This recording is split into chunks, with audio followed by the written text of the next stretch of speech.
Yamenikuta sehemu ya pili. Naam, karibu katika mwendelezo wa simulizi inayokwenda kwa jina la Yamenikuta. Simulizi iliyojaa visa na mikasa ya kusisimua.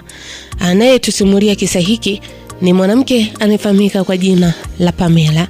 Anasema ni mengi ameyapitia katika safari ya maisha yake, lakini kitu anachojutia mpaka sasa ni kitendo cha kutembea na mume wa bosi wake. Kumbe bosi wake alikuwa ni mchawi. Andamana nami katika simulizi hii, huenda kuna kitu utajifunza. Mtunzi na msimuliaji wa simulizi hii ni mimi, Faraja Simkwai. Unaweza kunipata katika mitandao ya kijamii, Facebook, Instagram, TikTok pamoja na YouTube. Napatikana kama Faraja Simkwai. Tuendelee na simulizi yetu. Basi sehemu iliyopita tulishia pale ambapo Pamela tayari ameshahama katika nyumba ya bosi wake na tayari ameshapangishwa nyumba na mume wa bosi wake. Na kitu ambacho Pamela alikuwa anakitamani zaidi katika maisha yake ni yeye kuweza kumiliki mume wa bosi wake, kwa sababu tayari ameshafanikiwa kutembea naye, lakini pia kuna baadhi ya dawa tayari ameshampatia. Lakini kitu ambacho kilikuwa kinamshangaza zaidi Pamela, baada ya kumpa dawa mume wake bosi wake, alijua kila kitu kimeisha. Alijua mume wa bosi wake basi atahamia mazima nyumbani kwake. Lakini kitu ambacho kilikuwa kinamshangaza ni kwamba mume huyo wa bosi wake alikuwa na uwezo wa kushinda siku nzima kwa Pamela. Lakini ilikuwa ikifika mishale ya 1:30 usiku mpaka 2:00, mume wa bosi wake huyo alikuwa na kutaka kwenda nyumbani. Pamela alitumia kila njia, alitumia kila namna ya kuweza kumshawishi mwanaume huyo aweze kulala nyumbani kwake, lakini mwanaume huyo hajawahi kuthubutu kulala nyumbani kwake. Ndipo Pamela alipowaza kwamba huenda dawa ya yule mganga haikufanya kazi, kwa sababu amefuata maelekezo yote ambayo ameambiwa na mganga. Lakini kwa nini kila ikifika 2:00 usiku mwanaume huyo anakuwa anataka kwenda nyumbani, tena akisisitiza kwamba nataka nikamwone mke wangu, nataka nikaone watoto wangu, mimi ni mume wa mtu, mimi ni baba wa familia. Kitendo hicho kilikuwa kikimuumiza sana Pamela. Basi Pamela, baada ya kumshirikisha rafiki yake Farida, ambaye ndiye alimshawishi Pamela aweze kuingia katika mahusiano na bosi wake, Farida alimshauri Pamela kwamba itakuwa kuna baadhi ya dawa ambazo anatakiwa kufanywa tena kwa mara nyingine. Basi inabidi Pamela arudi kijijini kwao akafanywe dawa. Basi Pamela akafuata ushauri wa rafiki yake Farida, akaenda nyumbani kwao na kumweleza mamake kila kitu. Na mamake baada ya kusikia hivyo, basi moja kwa moja akampeleka kwa mganga, na mganga akampa mashauri ambayo Pamela alitakiwa kuyafuata. Lakini Pamela baada ya kurudi jijini Dar es Salaam na kufanya masharti yote ambayo alipewa na mganga kwa ajili ya kumdhibiti mume wa bosi wake, kitu cha kushangaza ni kwamba baada ya kumaliza kufanya dawa zake na kunena yale aliyokusudia, siku ya usiku huo aliofanya dawa, usiku huo Pamela aliota ndoto mbaya kweli. Ndoto hiyo alimwota ni mwanamke ambaye alikuwa ni bosi wake. Mwanamke huyo alikuwa akilalamika akimwambia Pamela kwa nini ameamua kumfanyia hivyo. Anajua kila kitu ambacho anakifanya katika maisha yake, na alimwachia mwanaume wake, sio kwamba alikuwa hajui, ni kwa sababu aliamini kwamba muda mwingi huwa anasafiri mara nyingi na mume wake kurukaruka sio vizuri, ni bora katulia kwa mtu mmoja. Lakini amekosea kuingilia maisha yake, amekosea kuingia katikati ya uhai wake. Hivyo alimpa onyo la mwisho na alimwambia kwamba kama ataendelea kumfuatilia katika maisha yake basi atammaliza. Basi mwanamke yule akapotea. Lakini wakati Pamela anashtuka, ndipo alipogundua kwamba ile haikuwa ndoto, bali kilikuwa ni kitu cha ukweli, kwa sababu wakati anashtuka aliona kuna moshi mzito mweupe ambao ulikuwa unaishilizia mlangoni. Pamela akashtuka, akasema Mungu wangu, ni nini hichi? Hii ni ndoto kweli au ni huyu mwanamke amekuja? Lakini mwanamke yule mbona anaonekana ni mwanamke mpole sana? Anawezaje kuwa na mambo ya ajabu kama haya? Au ni mawengi yangu tu? Basi Pamela ikabidi ajifariji kwamba huenda ni mawengi yake tu, hamna mtu ambaye amekuja katika chumba chake. Basi asubuhi ilipofika, moja kwa moja Pamela akampigia simu mamake. Pamela akampigia simu mamake na kumweleza kila kitu ambacho kimetokea. Mamake Pamela akamwambia Pamela, akasema Pamela, huo ni uoga wako tu mwanangu. Unajua kama ni siku yako ya kwanza kufanya mambo kama hayo, ni lazima tu utakuwa na mawenge. Hivyo ulikuwa unamwazia sana huyo bosi wako, ndio maana umemuota. Hakuna kitu kama hicho na hawezi kukutishia. Na umesema kwamba utotoni amesema kwamba alikuwa anajua kila kitu ambacho kinaendelea baina yako wewe na mume wake. Ni mwanamke gani ambaye anaweza kukubali kirahisi tu mwanamke mwingine awe na mahusiano na mume wake, alafu yeye akakubali, akaendelea kucheka na wewe, akaendelea kukupenda kama mdogo wake? Na jana umeniambia kwamba mmeshinda pamoja na huyo bosi wako. Angekuwa anajua, ni lazima angefanyia kitu chochote kibaya. Hiyo ni ndoto tu binti yangu. Pamela anasema angalau hapa mama alinipa matumaini. Kiukweli na mimi ikabidi niishi nalo hili. Nikajisemea moyoni kwamba hii ni ndoto, haiwezi kuwa kweli. Kwani mwanamke yule haonekani kuwa na mambo ya ajabu yoyote yale, kwa sababu ni mwanamke mpole, mwanamke msomi, mwanamke mcheshi, ni mwanamke mwenye upendo. Lakini ni tamaa zangu tu mimi Pamela zilizonifanya niweze kutembea na mume wake. Basi Pamela anasema baada ya kuongea na mamangu, basi moja kwa moja ikabidi nimpigie simu rafiki yangu Farida. Nikamwelekeza kila kitu ambacho kimetokea usiku. Na Farida pia majibu yake hayakupishana sana na mamangu. Farida naye akaniambia, shoga yangu, unawaza sana ndo tatizo lako. Unajua wataalamu wanasema kwamba kitu unachokiwaza sana mchana, usiku lazima ukiote ndoto. Kwa hiyo huenda ulikuwa unamwaza sana au unamuonea huruma bosi wako. Nikamwambia hapana, siwezi nikamuonea huruma. Huruma nilikuwa namuonea hapo zamani, lakini sio saizi. Lakini kwa nini hiyo ndoto iendane na ukweli?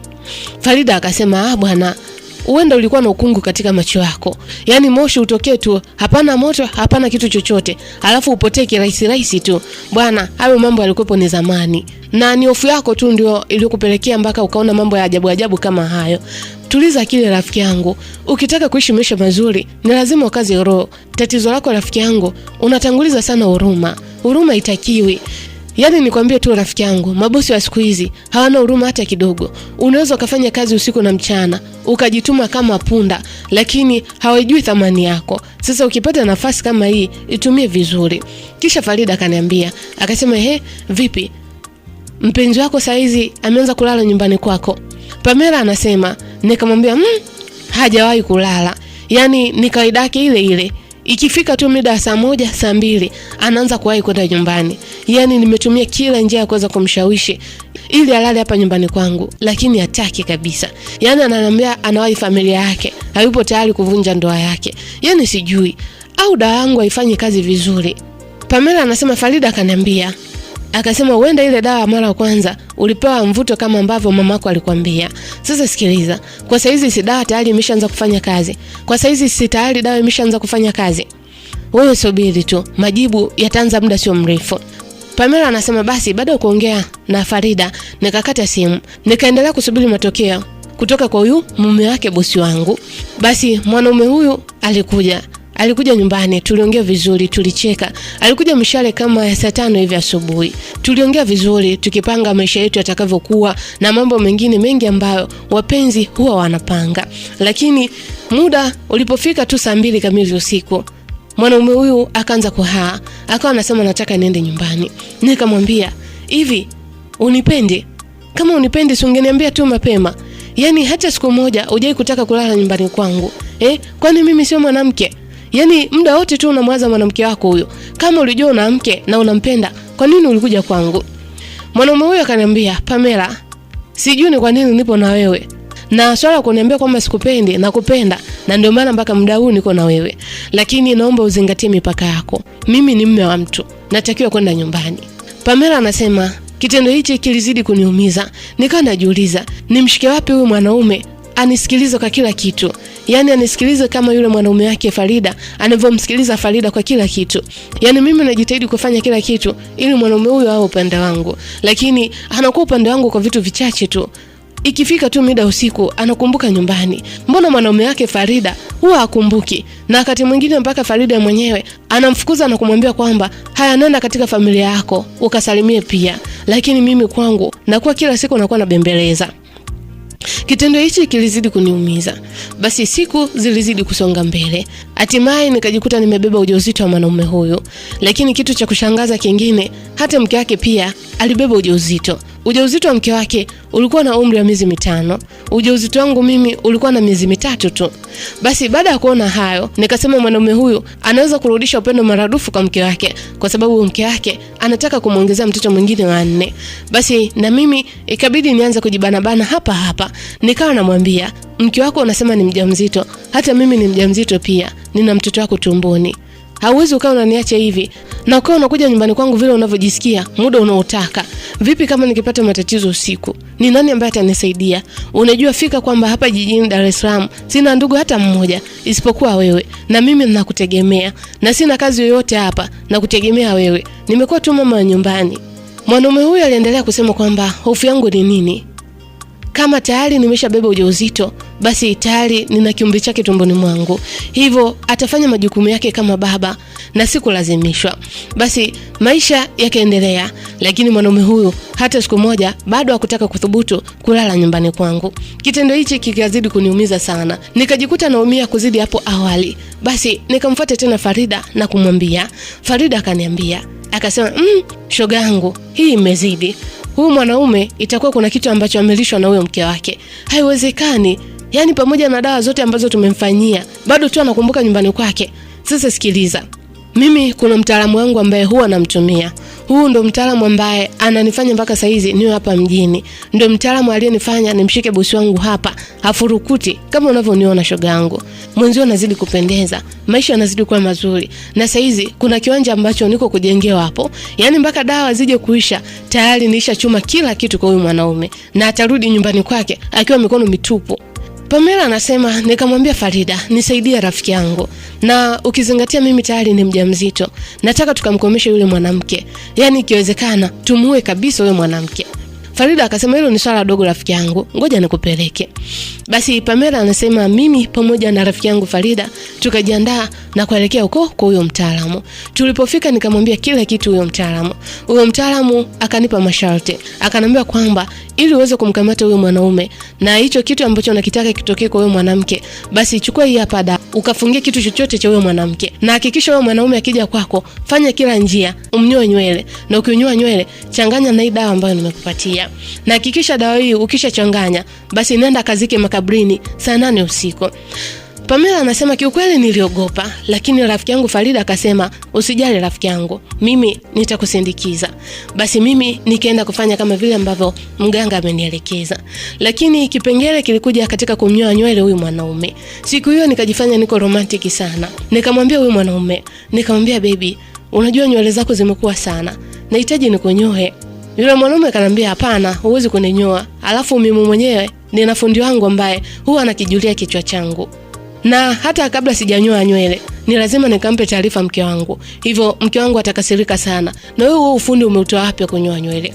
Nikamwambia, bwana, unajua mimi nimetoka kijijini. Sisi kijijini tunajifunza kazi nyingi sana kuliko watu wa huko mjini. Niruhusu basi nikunyoe. Hutaki kulala kwangu, hata nywele kunyolewa kweli hutaki?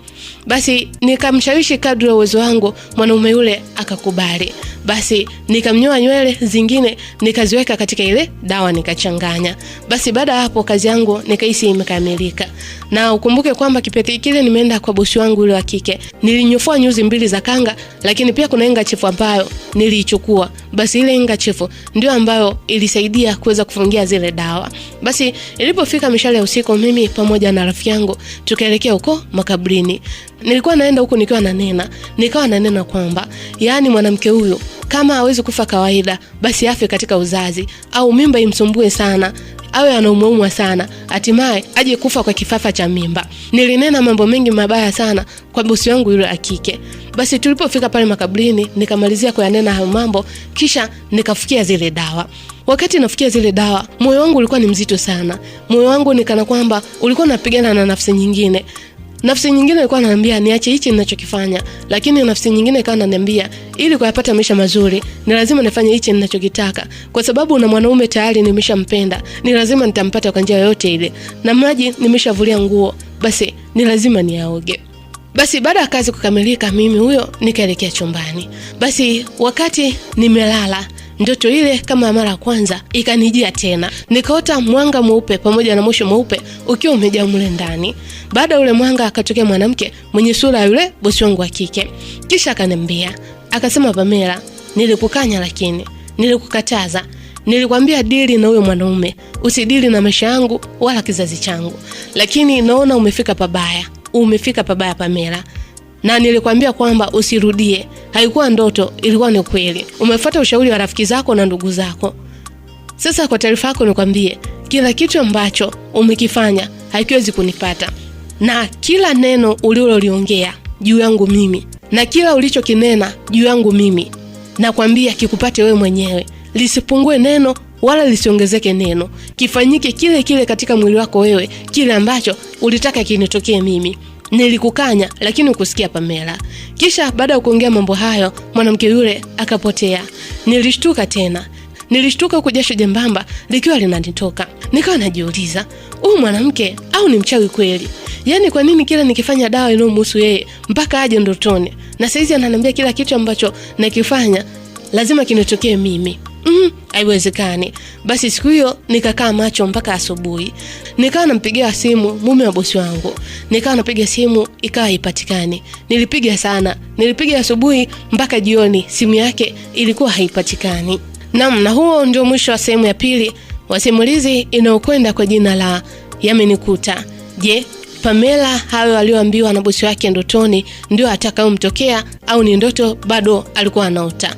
Ili kuyajua yote haya, usikose kufuatilia mwendelezo wa simulizi hii. Mtunzi na msimuliaji wa simulizi hii ni mimi, Faraja Simkwai. Unaweza kunipata katika mitandao ya kijamii, Facebook, Instagram, TikTok pamoja na YouTube. Napatikana kama Faraja Simkwai. Yamenikuta.